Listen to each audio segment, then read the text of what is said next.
anaphase lecture number 2 or anaphase part 2. ওকে, আমরা part 1 এ discuss করেছিলাম first দুইটা পয়েন্ট নিয়ে। So let's talk about the third and the fourth point. এখন আমরা first পার্টে বলেছিলাম আমরা যে ডটার ক্রোমোজোমসগুলোকে পেলাম, এই ডটার ক্রোমোজোমসগুলোকে আমরা দুইটা অপোজিট পোলের দিকে মুভ করাবো। আমরা বলেছিলাম একটা মাদার ক্রোমোজোমকে ডিভাইড করে আমরা পাচ্ছি 1 pair of daughter chromosomes. So mother chromosome যদি হয় 4টা, আমরা কি পাবো? 4 পেয়ার ডটার ক্রোমোজোমস পাবো। এই যে আমরা 4 পেয়ার ডটার ক্রোমোজোম পেলাম, নট নেসেসারিলি স্যার সবসময় 4 পেয়ারই হবে, what ever the number is, number যে কটাই হোক, মাদার ক্রোমোজোম যে কয়টা হবে প্রত্যেকটা মাদার ক্রোমোজোমকে ডিভাইড করে আমরা যদি 2টা করে 1 পেয়ার করে ডটার ক্রোমোজোমস পাই, তাহলে মাদার ক্রোমোজোম যদি হয় 5টা, তাহলে বলেন তো ডটার ক্রোমোজোমস পাবো তাহলে কয়টা? 5 পেয়ার্স। মাদার ক্রোমোজোম যদি হয় 10টা, তাহলে ডটার ক্রোমোজোমস তাহলে পাবো কয়টা? 10 পেয়ার, 10 পেয়ার্স, রাইট? আমরা যেহেতু আমাদের এই নোটে 4টা মাদার ক্রোমোজোম আমরা কাউন্ট করেছি, আমরা কনসিডার করেছি, এই জন্য আমরা ডটার ক্রোমোজোমস পেলাম কয় পেয়ার? 4 pair, 4 pairs. এখন হুইচ ইজ, আপনি এভাবে করে চিন্তা করেন, ক্রোমোজোমের নাম্বার কিন্তু ডাবল হয়ে গেল। ক্রোমোজোম ছিল কয়টা? 4টা। ক্রোমোজোমের নাম্বার ডাবল হয়ে গেল কয়টা? 8টা। 4 পেয়ার্স হুইচ ইজ 8টা, অফকোর্স 8 ইন নাম্বার। এখন ক্রোমোজোমের নাম্বার ডাবল হওয়ার পর এবার কি হবে? এইবার ম্যাক্সিমাম ছেলে মেয়ে এভাবে করে বলে, ওকে ভাই ক্রোমোজোমের নাম্বার ডাবল করে ফেলছো, এবার তুমি ক্রোমোজোমগুলোকে, নাম যেহেতু অ্যানাফেজ, মোশন ফেজ, ক্রোমোজোমগুলোকে তো অপোজিট পোলার দিকে মুভ করাতেই হচ্ছে, ওদের তো মোশন হতে হবে, রাইট? ওকে, এখানে আপনারা একটা ভুল করেন। আপনারা যে ভুল করেন, আপনারা সেই ভুলটা বোঝেনও না যে আপনাদের ভুল হচ্ছে। সো আপনারা যেটা বলার চেষ্টা করেন, আপনারা বলেন ডটার ক্রোমোজোম থেকে আমরা ইকুয়াল নাম্বার মেনটেন করে আমরা ক্রোমোজোমদেরকে দুটো অপোজিট পোলে পাঠাবো। আমি মনে একটু কঠিন করে বলে ফেললাম, সহজ করে বলি, একবারে বাংলায় যদি বলি, ডটার ক্রোমোজোম যে কটা হবে তার অর্ধেক পাঠাবো উপরের পোলে, অর্ধেক নিচের পোলে, দ্যাটস ইট। এই দ্যাটস ইটের মধ্যে একটু ভুল আছে। ধরে নেন আপনি যদি আমাকে বলেন আপনি অর্ধেক পাঠাবেন উপরের পোলে, অর্ধেক নিচের পোলে, সো অ্যাপারেন্টলি শুনে মনে হচ্ছে এটাই তো হওয়ার কথা, রাইট? সো আমি বললাম ঠিক আছে ব্রো, ক্রোমোজোম মোট কয়টা? ক্রোমোজোম মোট কয়টা এখানে? ক্রোমোজোম মোট 8টা, রাইট? তাহলে আমি অর্ধেক যদি পাঠাই উপরের পোলে, অর্ধেক ডটার ক্রোমোজোমকে যদি আমি পাঠাই উপরের পোলে, সো আমি বললাম ঠিক আছে, ওয়াই নট, আমি এই কয়জনকে, 4জনকে পাঠাবো উপরের পোলে, আর এই 4জনকে আমি পাঠাবো কোথায়? নিচের পোলে। So that is a problem, right? আমি শুরুতে বলেছিলাম শুধু নাম্বার কাউন্ট করলে হবে না, টাইপ কাউন্ট করতে হবে। যদি আপনি উপরের পোলে এই 4টা ক্রোমোজোমকে আপনি পাঠান, ওদেরকে মুভ করতে বলেন উপরের পোলে, আর যদি আপনি 4টা ক্রোমোজোমকে মুভ করতে বলেন নিচের পোলে, দ্য প্রবলেম ইজ দ্যাট উপরের পোলে 4টা যাবে, নিচের পোলেও 4টা যাচ্ছে, এটা প্রবলেম না। প্রবলেম হচ্ছে উপরের দিকে বা উপরের পোলে যাচ্ছে গ্রিন ইয়েলো ক্রোমোজোম, কিন্তু কোনো রেড এবং ব্লু ক্রোমোজোম যাচ্ছে না। আবার নিচের পোলে যাচ্ছে রেড এবং ব্লু ক্রোমোজোম, কোনো গ্রিন এবং ইয়েলো ক্রোমোজোম যাচ্ছে না। সো আপনি হয়তো নাম্বার ইকুয়াল নাম্বার রাখতে পারতেছেন, বাট আপনি কিন্তু ইকুয়াল টাইপ মেনটেন করতে পারতেছেন না। তাহলে উপরের পোলে যদি যায় এই 4টা, তার মানে হচ্ছে ইয়েলো এবং গ্রিন যাচ্ছে, কোনো রেড এবং ব্লু ক্রোমোজোম উপরের পোল পাচ্ছে না। আবার নিচের পোল যদি এই 4টা ক্রোমোজোম পায়, বা এই 4টা ক্রোমোজোমকে যদি আপনি নিচের পোলে সেন্ড করেন, নিচের পোলের দিকে মুভ করতে বলেন ওদেরকে, তাহলে ওরা যখন নিচের পোলের দিকে মুভ করবে, আপনি বুঝতে পারতেছেন নিচের পোলের দিকে তাহলে তখন যাবে রেড এবং ব্লু ক্রোমোজোম, কোনো গ্রিন বা ইয়েলো ক্রোমোজোম কিন্তু নিচের পোলে যাচ্ছে না। সো এভাবে তো আসলে আমি ইকুয়াল করতে পারবো না। মাইটোসিসের আরেক নাম কি ছিল? Equational cell division. আপনাকে সব কিছু ইকুয়ালি মেনটেন করতে হবে, ইকুয়াল রাখতে হবে। So is that equal? না। সো তখন আপনি এই ইকুয়াল রাখতে পারবেন যদি আপনি একটা কাজ করেন।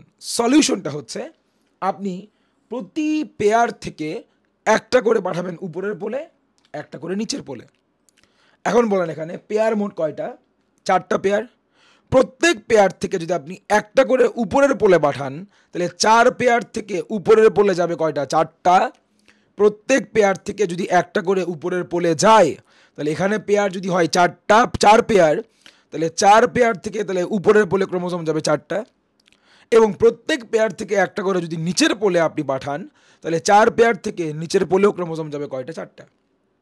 এবার আপনি বলেন, এই যে উপরের পোলে একটা, নিচের পোলে একটা, উপরের পোলে একটা, নিচের পোলে একটা, উপরে একটা, নিচে একটা, উপরের পোলে একটা, নিচের পোলে একটা।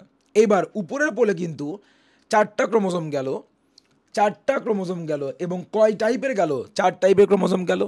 নিচের পোলেও 4টা আসবে, এবং কয় টাইপের আসবে? 4 টাইপেরই ক্রোমোজোম আসবে।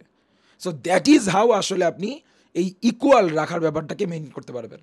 তার মানে আপনাকে এভাবে করে বলা যাবে না যে, খেয়াল করেন প্রতিটা স্টেপে স্টেপে ভুল হচ্ছে। আমি আগের ভিডিওতে বলেছিলাম, আপনারা প্রথমেই যে ভুলটা করেন, আপনারা বলেন এই ফেজে ক্রোমোজোমরা 2টা অপোজিট পোলের দিকে মুভ করে। হোয়ারাজ আপনাকে বলতে হতো এই ফেজে আমরা প্রতিটা মাদার ক্রোমোজোমকে ডিভাইড করে যে ডটার ক্রোমোজোমসগুলো পাবো, আমরা এই ফেজে মাদার ক্রোমোজোমকে ডিভাইড করে যে ডাবল ডটার ক্রোমোজোম বানায় ফেলবো। মাদার ক্রোমোজোম যদি হয় 4, আমরা ডাবল নাম্বারে 8টা যে ডটার ক্রোমোজোমস বানাবো, এই ডটার ক্রোমোজোমগুলোকে আমরা মুভ করাবো। এবার ডটার ক্রোমোজোমগুলোকে মুভ করালেও আসলে জিনিসটা পারফেক্ট হয় না। দেন একবারে পারফেকশন আনার জন্য বলতে হয় আমরা কি করব, ডটার ক্রোমোজোমগুলোকে আমরা মুভ করাবো কেমন করে? ইকুয়াল নাম্বার এবং ইকুয়াল টাইপে। সেটা কেমন করে? আমরা বলবো প্রত্যেক পেয়ার ডটার ক্রোমোজোম থেকে আমরা একজনকে পাঠাবো উপরের পোলে। সো পেয়ার 4টার বদলে যদি 10টাও হয়, তাহলে কি হবে? তাহলে 10 পেয়ার যদি এরকম কি থাকে, ডটার ক্রোমোজোমস থাকে, আর প্রত্যেক পেয়ার থেকে যদি একটা করে যায় উপরের পোলে, তাহলে উপরের পোলে যাবে 10টা ক্রোমোজোম এবং 10 টাইপের ক্রোমোজোম, এবং নিচের পোলেও তাহলে কি যাবে? 10টা এবং 10 টাইপের ক্রোমোজোম। সো এভাবে করেই আসলে ক্রোমোজোমের নাম্বারও মেনটেন করা যায়, ইকুয়াল রাখা যায়, এবং এই মুভ করার সময় ক্রোমোজোমের টাইপও আমরা ইকুয়াল রাখতে পারি। এবং এভাবে করেই আমরা 2টা অপোজিট পোলে আমরা ইকুয়াল নাম্বারে এবং ইকুয়াল টাইপে ক্রোমোজোম আমরা মুভ করাতে পারবো। সো এটাই বলা হচ্ছে। বলেন তো আমাকে, 1 ক্রোমোজোম ফ্রম ইচ পেয়ার, প্রত্যেক পেয়ার থেকে একটা ক্রোমোজোমকে আমরা পাঠাতে শুরু করব টুয়ার্ডস আ পোল, একটা পোলের দিকে, এবং ওই পেয়ারের আদার ক্রোমোজোমটাকে বা রিমেইনিং যে ক্রোমোজোমটা, the other one from that pair.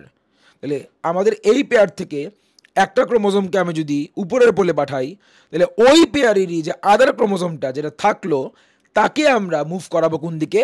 তাহলে আমরা প্রথম জনকে পাঠিয়েছিলাম যে পোলে, দ্বিতীয় জনকে পাঠাবো তার ঠিক অপোজিট পোলে। That's it. এবার 4 number, centromere of each chromosome takes advanced position towards the pole. The arms follow the centromere lagging behind. এটা জিনিসটা বুঝতে হবে। এটা বুঝলে আমাদের এই ভিডিওটাও শেষ। থার্ড পার্টে ইনশাল্লাহ আমরা ফিনিশিং দিব। খেয়াল করো, ক্রোমোজোমগুলোতে মনে রাখতে হবে প্রথমে, কেউ আপনাকে বলতেছে না যে ক্রোমোজোমে কিন্তু সেন্ট্রোমিয়ারের পজিশনটা অলওয়েজ ফিক্সড। আমরা এখানে একভাবে আঁকছি, সবগুলো সেন্ট্রোমিয়ারকে আমরা এক লেভেলে আঁকছি।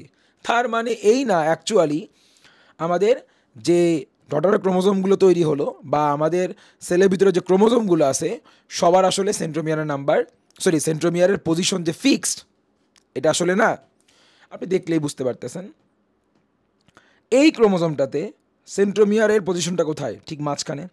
এখানে মাঝখান থেকে একটু সামান্য সরে গেছে, এখানে একবারে এন্ড বা এজ এর কাছাকাছি, আর এখানে সেন্ট্রোমিয়ারটা একবারে এন্ডে। বাট ওইটা না আমার আসলে মেইন কথা না।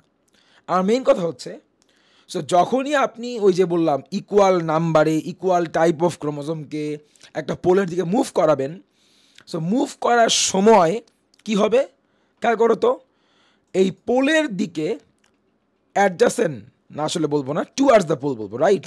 পোলের দিকে চলে আসবে ক্রোমোজোমের কোন পার্টটা? এই যে সেন্ট্রোমিয়ারটা। সেটা যেমন সেন্ট্রোমিয়ার হোক, এই সেন্ট্রোমিয়ার সেটা যেমন ক্রোমোজোম হোক না কেন, যেমন এই ক্রোমোজোমটা যার সেন্ট্রোমিয়ার মাঝখানে, এই ক্রোমোজোমটা যার সেন্ট্রোমিয়ারটা মাঝখান থেকে একটু দূরে, এই ক্রোমোজোমটা যার সেন্ট্রোমিয়ারটা একবারে এন্ডের কাছাকাছি, অথবা এই ক্রোমোজোমটা যার সেন্ট্রোমিয়ার একবারই এন্ডে।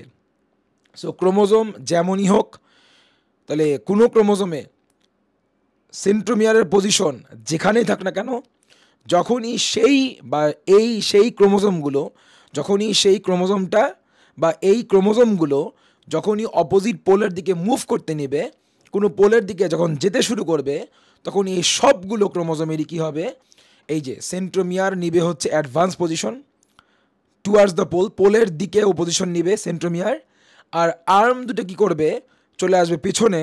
So they are lagging behind, right? তাহলে আবার একটু জিনিসটা বলি, আমরা কি বলতে নিয়েছিলাম যে স্যার বস, আমাদের যে ক্রোমোজোমগুলো নিয়ে আমরা ডিল করতেছি, যে ক্রোমোজোমগুলোকে আমরা চেয়েছি অপোজিট পোলে পাঠাতে, সেই ক্রোমোজোমগুলোতে সেন্ট্রোমিয়ারের পজিশন কিন্তু ভ্যারি করতে পারে।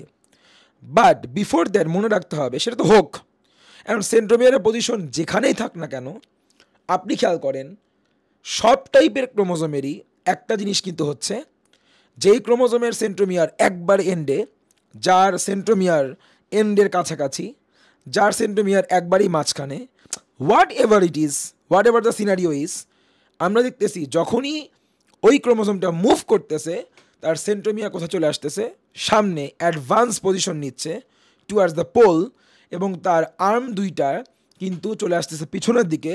So the arms are lagging behind, এটা মনে রাখতে হচ্ছে। তাহলে আমরা এটাই বলতেছিলাম, খেয়াল করেন এই যে the centromere of each chromosome, প্রত্যেকটা ক্রোমোজোমের সেন্ট্রোমিয়ার নিবে advance position towards the pole, পোলের দিকে সামনে চলে যাবে সেন্ট্রোমিয়ারটা, পোলের দিকে মুভ করে টুয়ার্ডস দ্য পোল, আর সেন্ট্রোমিয়ারের পেছনে থাকবে দুটা arm. So the arms follow the centromere lagging behind. So এটাই বলা হচ্ছে। তাহলে আমরা এই লেকচারে 2 নাম্বার পার্টে তাহলে আমরা কী বলার চেষ্টা করলাম, খুব দ্রুত বলবো। আমরা প্রথমেই বলেছিলাম যে আমরা বলবো যে অপোজিট পোলের দিকে মুভ করে ডটার ক্রোমোজোমসগুলো।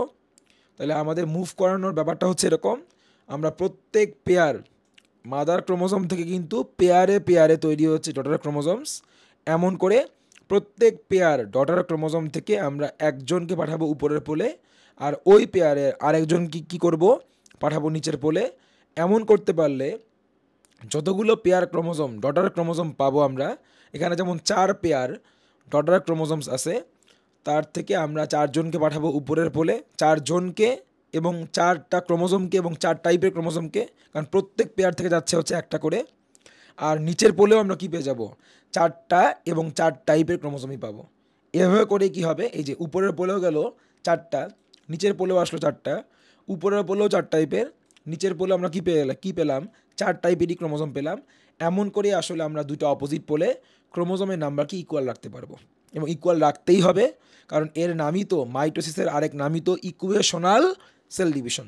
আমরা আরও বলেছিলাম একটা ক্রোমোজোম দেখতে যেমনই হোক না কেন, তার সেন্ট্রোমিয়ার ওই ক্রোমোজোমটার যেখানেই থাক না কেন, যখনই এই ক্রোমোজোমগুলো অপোজিট পোলে মুভ করতেছে, তখনই কিন্তু কি হবে, তখনই এই ক্রোমোজোমগুলো আমাদের, এই যে আমরা দেখতে পারবো এই ক্রোমোজোমগুলোতে তাদের সেন্ট্রোমিয়ারগুলো নিবে advance position towards the pole, এবং এই ক্রোমোজোমগুলোতে সেন্ট্রোমিয়ারের পেছনে পাবো আমরা আর্মসগুলোকে ল্যাগিং বাহাইন্ড। আর্মসগুলো থাকবে পেছনে, এই জন্য বলা হচ্ছে দ্য আর্মস ল্যাগ বাহাইন্ড বা the arms are lagging behind. তাহলে আর্মসগুলো পেছনে থাকতেছে, আর পোলের দিকে চলে যাচ্ছে কে, এই ক্রোমোজোমের সেন্ট্রোমিয়ারগুলো, যে ক্রোমোজোমগুলো কি করতেছে, অপোজিট পোলের দিকে মুভ করতেছে। এই হলো। তাহলে এটা হয়ে গেলে আমরা এবার লাস্ট ফিনিশিং দিব পরের লাস্ট পার্টে। আমরা তখন বলবো এই VLZI এই অ্যাপিয়ারেন্সগুলোর কথা, অ্যালফাবেটগুলোকে আমি কেন নিয়ে আসছি, এবং লাস্টে এই লাস্ট ফিনিশিং লাইনটা বলে আমরা ইনশাল্লাহ ফিনিশিং দিয়ে দিব। সো আমাদের অ্যানাফেজের পার্ট 2 কমপ্লিট।